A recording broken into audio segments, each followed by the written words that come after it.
ओम नमः सिद्धेभ्यः। नमो अरिहन्ताणं नमो सिद्धाणं नमो आयर्याणं नमो वज्रायाणं नमो लोये सव्वसावुं। मंगलम भगवान वीरो मंगलम गौतमो गणी मंगलम कुंद कुंडार्यो जैन धर्मोस्तु मंगलम। सर्वमंगल्य मंगल्यम सर्वकल्याणकारकम प्रदानं सर्वधर्माणां जैनं जयतु शासनं जैनं जयतु शासनं। यस्य स्वयं स्वभावाप्ति प्रभावे कृष्णकर्मण तस्मै संज्ञानरूपाय नमोस्तु परमात्मने नमोस्तु परमात्मने। चेतिले चेतन चेत्या विना केम चालसे।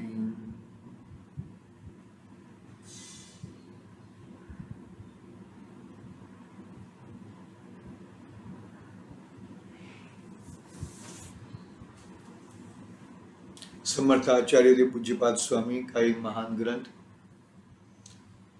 इष्टोपदेश विराजमान है। 23वीं गाथा पे अपनी बात चल रही है। आत्मा की उपासना से क्या फल मिलेगा। आत्मा की उपासना तुझे करनी है तो हकीकत में आत्मार्थियों के पास जाके, रागियों के पास जाके आत्मा की उपासना नहीं हो पाएगी। जिसके पास जो होता है वो देता है। राजा श्रेणिक महाराजा ने अपनी पत्नी चेलना के गुरु, यानी कि बौद्ध धर्मी थे ना, पहले बौद्ध धर्मी थे, तो चेलना जैन धर्मी थी। महारानी सती चेलना, तो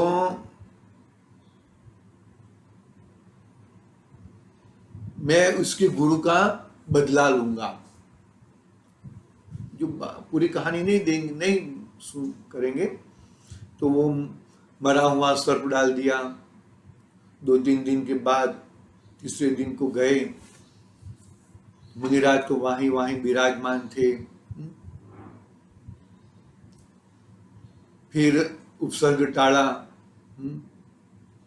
जो कीड़ियों का जंझार था वो सब निकाला। पूरी रात भर तक जो जीव न मर जाए वो हिसाब से निकाला।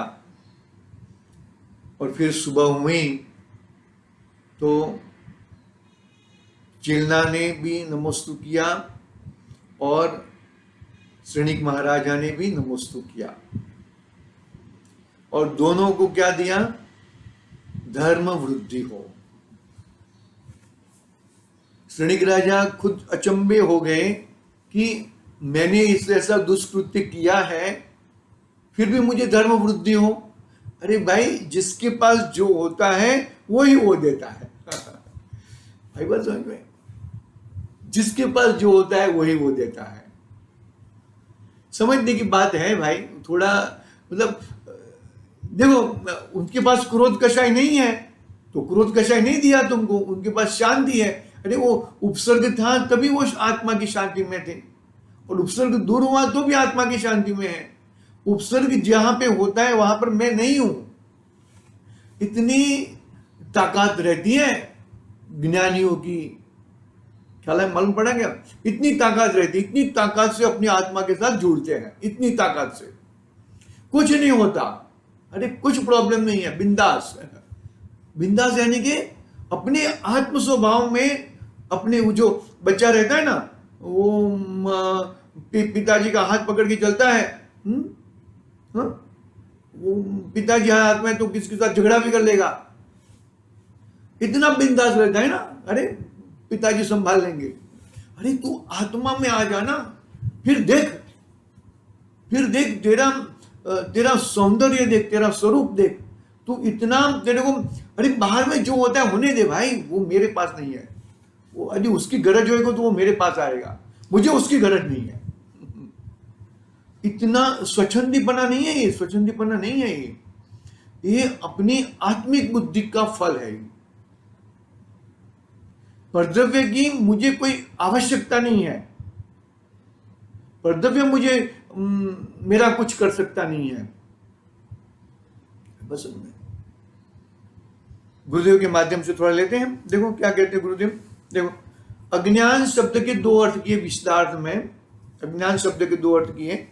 हम यहाँ पे टैबलेट से जो नया है ना, उसमें विशदार्थ नहीं दिया है, लेकिन मूल ग्रंथ में विशदार्थ दिया है।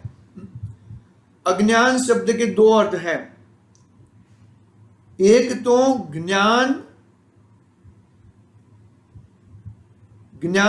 रहित शरीर आदि की सेवा, अज्ञानी की सेवा करना है ना, तो ज्ञान रहित, शरीर में क्या है, ज्ञान नहीं है, शरीर मेरा नहीं है। बहुत जोर लगेगा भाई उसके पीछे, शरीर मेरा नहीं है, वो पकड़ना बहुत जोर लगता है उसके पीछे। देखो, मैं जीव हूं, शरीर अजीव है, मेरे में ज्ञान है, शरीर में कुछ ज्ञान नहीं है, ज्ञान से मैं जानता हूं, शरीर कुछ जानता नहीं, इसलिए मैं और शरीर दोनों भिन्न भिन्न है। तो यहां पर क्या कहा कि अज्ञान के दो अर्थ लिए, यानी कि एक तो पहला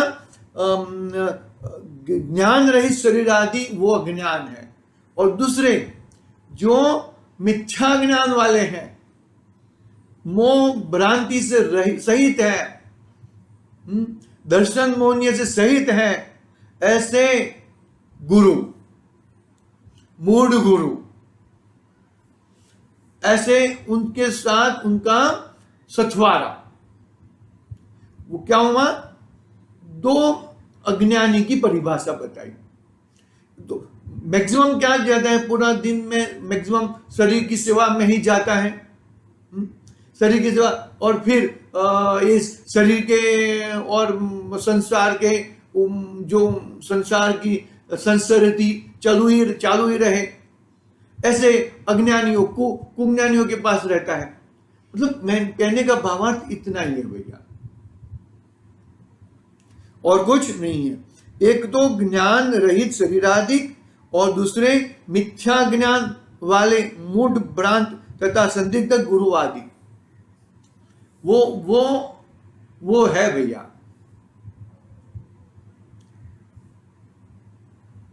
कुछ मालूम नहीं पड़ता उसे, इतना बस वो घेटे के घरड़िया प्रवाह की तरह चला जाता है, दौड़ा चला जाता है।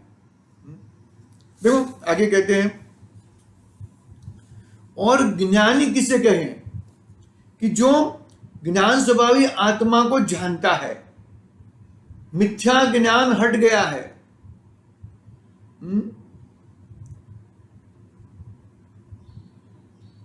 पंच परमेश्वरी प्रभु के उनको जानता है और उनके मार्ग पे चलता है। भाई बताऊं,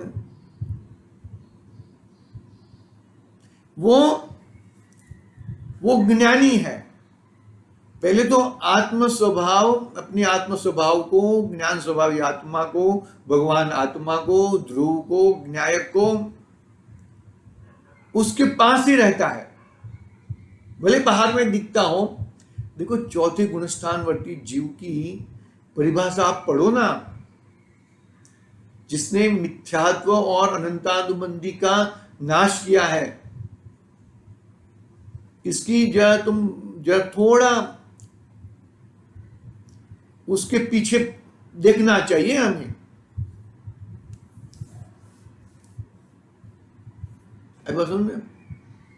जो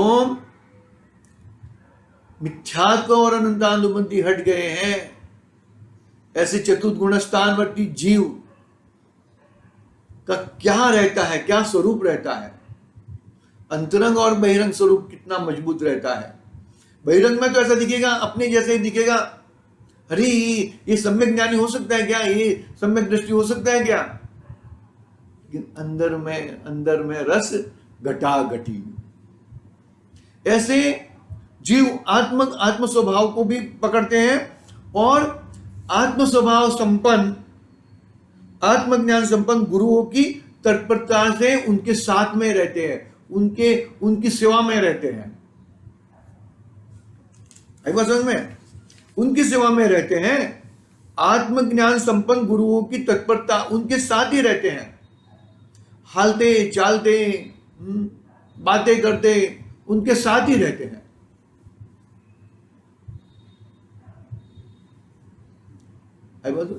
बीच में कहा था ना, वो विधान चलता है तब तो सब वो क्या बोलते हैं उसको, डिसिप्लिन के हिसाब से पुस्तक लेके बैठते हैं। कोई जैसा विधान पूरा हुआ तो बहुत सारी टुकड़ियां बन जाती हैं।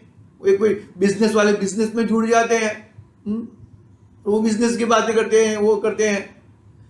कहने का भावार्थ, जो आत्मज्ञानी है वो वहां वो टुकड़ी में नहीं जाएगा, वो ये टुकड़ी में जाएगा। साधर्मियों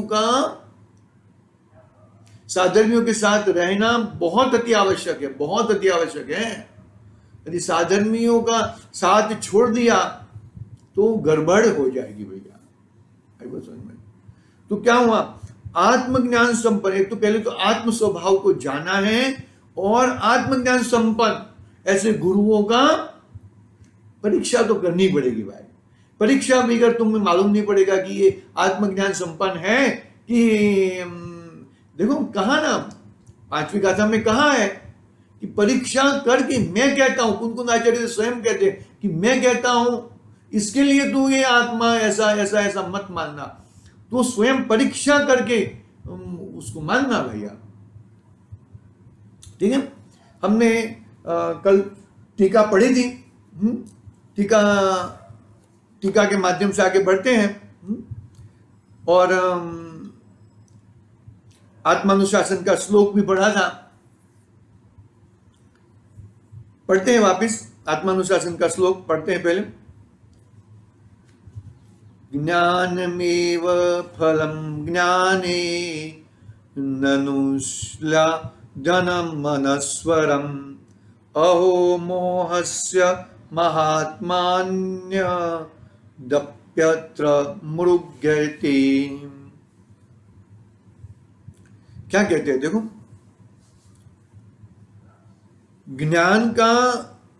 ज्ञानी की उपासना का फल, ज्ञान का फल प्रशंसनीय अविनाशी सम्यक ज्ञान ही है।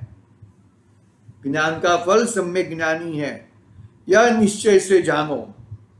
अहो, यह मोह का ही महत्यम है कि ज्ञान को छोड़कर यहां भी, अर्थात उस उपासना में दूसरे को शोधता है। मतलब कितनी अंदर दर्शन मोहनी, कितना जबरदस्त पड़ा है कि विधान चल रहा है, विधान में जबरदस्त भक्ति आ रही है, जबरदस्त सब कुछ आ रहा है, बस पूरा हो गया, विधान पूरा हो गया और बाहर आके अरे उसमें क्यों बैठ नहीं जाता है, चोटी बांध के बैठ नहीं जाता है। अपने बच्चों को तो बोलेगा कि चोटी बांध के बैठ जाओ, पढ़ाई करो, कि खुद गुरु गौड़ खाए ने चला नहीं सिखा मड़ा पे की बात है भैया। वो बच्चा बोल सकता है, लेकिन बच्चा बोलेगा नहीं ना, बच्चा बोलेगा तो उसको चोटी पड़ेगी।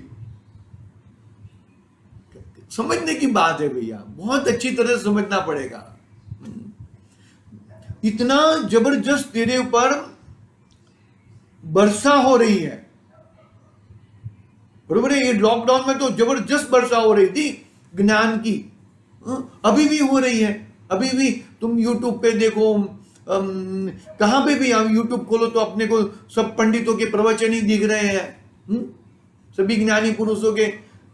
उनके साथ तू अपना जीवन गूंथ ले, उनके जीवन के साथ में अपना जीवन बना दे भैया।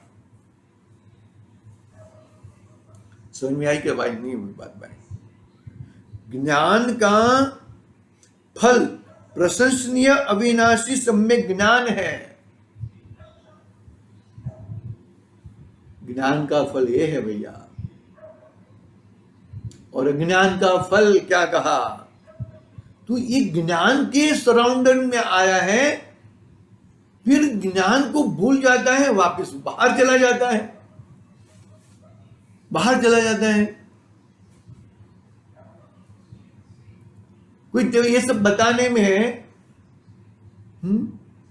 बिजनेस की बातें बताने में, वो समय में क्या कोई तो तुझे फीस देता है क्या? कि अपनी महानता बताता है? अरे अपनी महानता इससे बताना, अपने आत्मसंपन्न से, अपना आत्मज्ञान से अपनी महानता बता दू।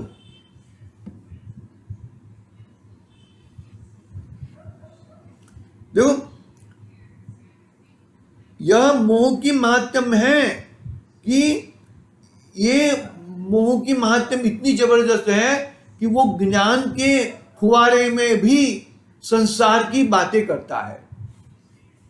ज्ञान का फुवारा चल रहा है, चारे बाजू ज्ञान का फुवारा चल रहा है। मंदिर में जाएगा तो भी वो वहां पे भगवान को नहीं देखेगा, बाकी सब देखेगा। यह मोह का ही महात्म है।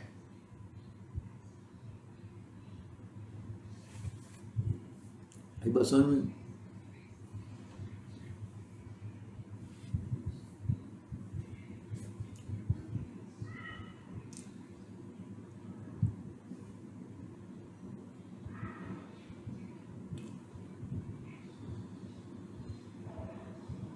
मोह एक चक्री शासन ये जीव पे कर रहा है, मोह, और जीव भी खुद उसको सपोर्ट करता है मोह की जीत कराने में। है ज्ञान स्वभावी, लेकिन ज्ञान स्वभावी होने के बावजूद भी वो किसका पक्ष लेता है? मोह का पक्ष लेता है।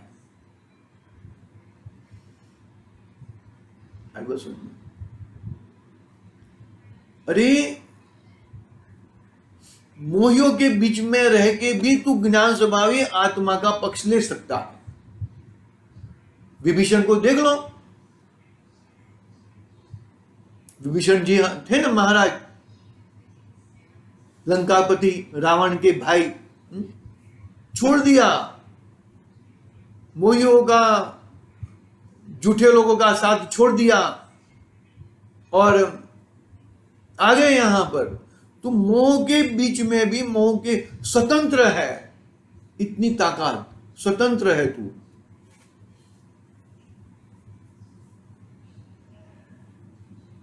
भैया पकड़ना पड़ेगा, पकड़ेगा तो ही काम होएगा, अन्यथा काम होने का चांस नहीं है।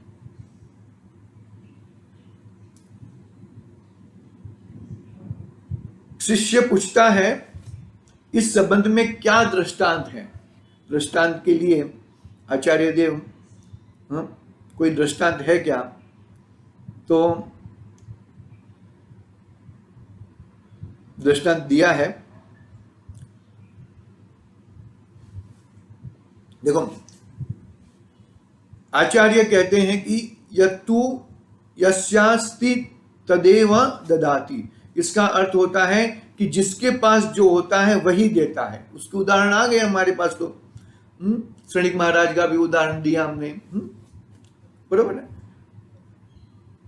यशोधर मुनिराज ने, उनके पास कषाय का कण नहीं था। कषाय यानी कि संचलन कषाय का सद्भाव है, लेकिन आई बात समझ में? अर्थात जिसके स्वाधीन पास जो है वह उसकी उपासना करने पर देता है। यह वाक्य लोक में सुप्रसिद्ध है। देखो, मैं पहले श्लोक 24वीं गाथा आता है ना, 24वीं गाथा में 24वीं गाथा का प्रारंभ हुआ अपना ये। चक्रवर्ती महाराज विराजमान है, 6 खंड के अधिपति। और अधर नगरजन, अधर राजाए उनके पास आते हैं और उनको भेंट करते हैं। क्या क्या भेंट करते हैं? क्या क्या भेंट करते हैं मालूम है? हीरा जवेरात माणिक, वही वही नई नई सब चीजें वो सब भेंट करते हैं।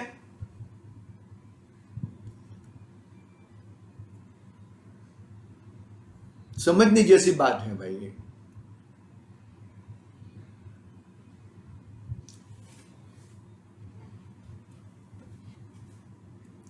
क्या कहा यहां पर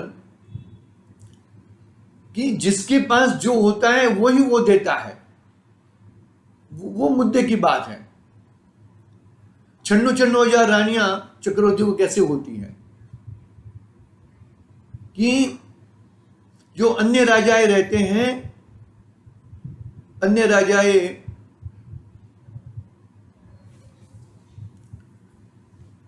उनकी कन्याएं चक्रवर्ती के साथ शादियां कराते हैं। आई बात समझ में? आप ये जस्ट मैं प्रतिमान योग पढ़ा था ना, तो ये चिलना रानी और श्रेणिक महाराजा का जो वृत्तांत आया था अपने महावीर भगवान के समय में, तो चिलना रानी थी और बौद्ध धर्मी के साथ कैसे शादी हुई होगी, क्योंकि वो श्रेणिक राजा का जो था ना, वो भी एक राजा थे और उनके चिलना रानी के पिता भी राजा थे।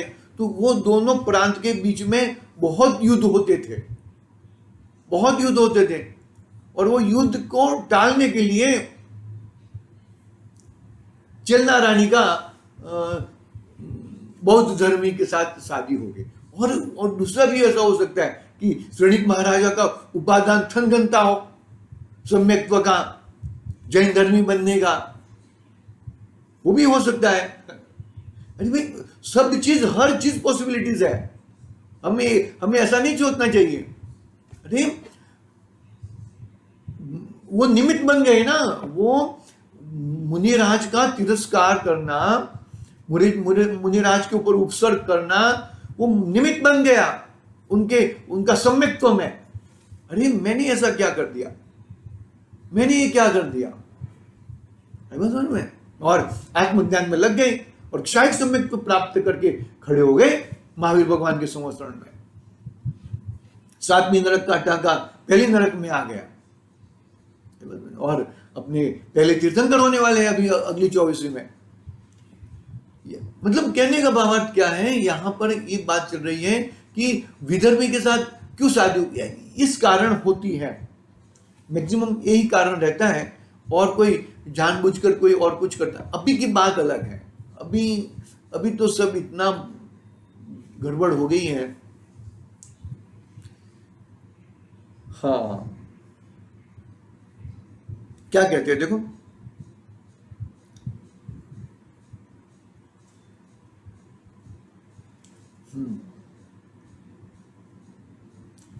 शिष्य का प्रश्न था इस संबंध में दृष्टांत क्या है, तो उसका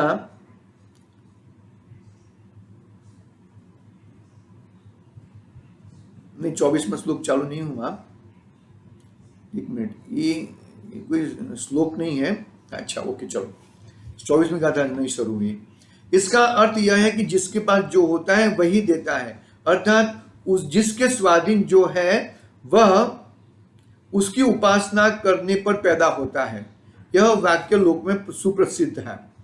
इसलिए हे भद्र, ज्ञान की उपासना करके, क्या ज्ञान की उपासना कर, तू अपने ज्ञान स्वभावी आत्मा को आगे रख।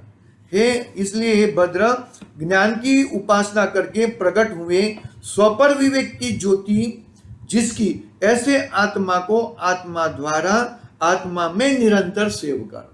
तीन बात बता दी, आत्मा को आत्मा द्वारा और आत्मा में ही निरंतर सेव कर। चारों बाजू आत्मा का ही दूध बरसा, ज्ञान स्वभावी आत्मा को ही खड़ा कर। चारों बाजू नहीं, 10 बाजू। भाई देखो, जो चीज प्राप्त करनी है तो उसके पीछे तो तुम्हें लगना ही पड़ेगा। यदि तुम नहीं लग पाओगे तो फिर वो कार्य नहीं होएगा, कार्य नहीं सजेगा। अज्ञान की उपासना करने से अज्ञानता प्रकट होएगी, संसार प्रकट होएगा, चार गतियों में रखड़ना होएगा।